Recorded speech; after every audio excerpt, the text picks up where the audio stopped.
Hey everybody, Dave Cook, DeFranco Painting and Wallpaper here, doing some informational videos based on some issues, job sites, questions people have had over the past couple of weeks about wallpaper, purchasing wallpaper, issues with wallpaper. This is an issue with wallpaper, specifically peel and stick wallpaper. Peel and stick wallpaper can be a good thing.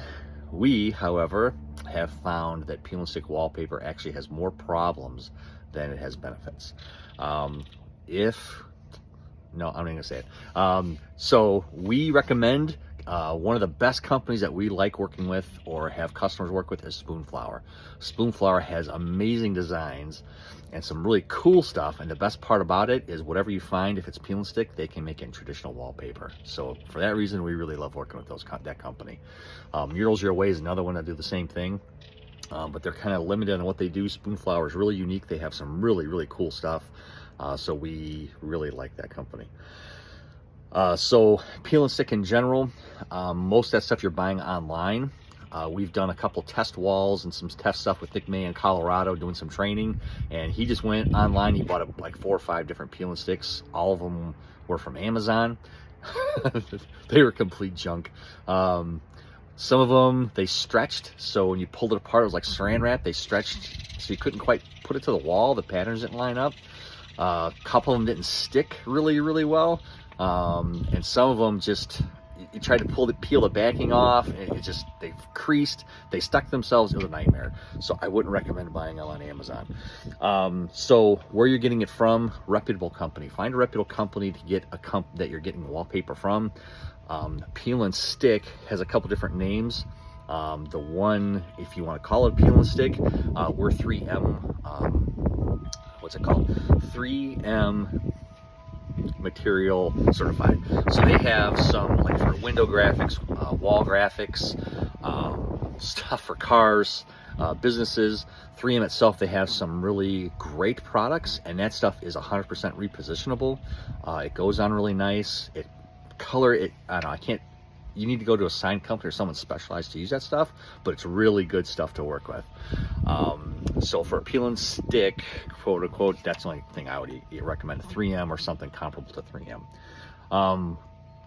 Peel and stick, the backing on it, you can't guarantee what kind of adhesive it's going to have. Since there's no regulations as to the type of adhesive, you don't know what you're getting. So some of it could be like a post-it note, it'll fold on itself, comes right off. Some of it, it's worse than duct tape. It comes to itself and it's completely ruined. So you don't know what kind of adhesive. I'm just going with my list, that's why I keep looking away. The type of adhesive, and then what it's going to stick to. So we've used, York had one, Spoonflower had one, and that's where we found out the hard way. It had a list on there of what you can't apply it to. And one of the things was you can't apply it to paint with low VOC from the past 30 days. So if you've just painted a room and you want to put wallpaper, it's been under 30 days. If it's no VOC paint, it has issues sticking and it does not look good.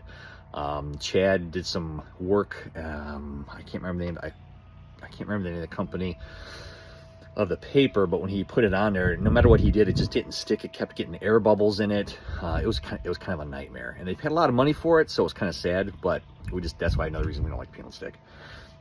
Will it remove paint? We don't know if it's going to remove paint, and we don't know because we don't know how the painting was done prior.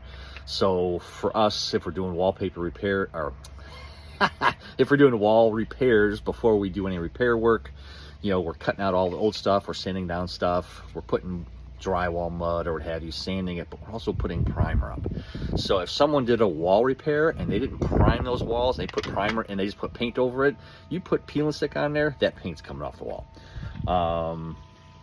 Not repositionable, kind of same thing. Some of them, you put them on the wall, so it kind of sticks to itself. So some of them, as soon as they touch, they lose their ability to stick again, and they just never stick the same way. Pattern matching, oh my gosh. Some of that stuff, because how it's made, it stretches. So when it comes off the roller, it stretches, so it doesn't quite stick. Some of it, as you're getting on the wall and you're coming down, the paper will stretch. So those, kind of in a nutshell, I really don't like peel and stick.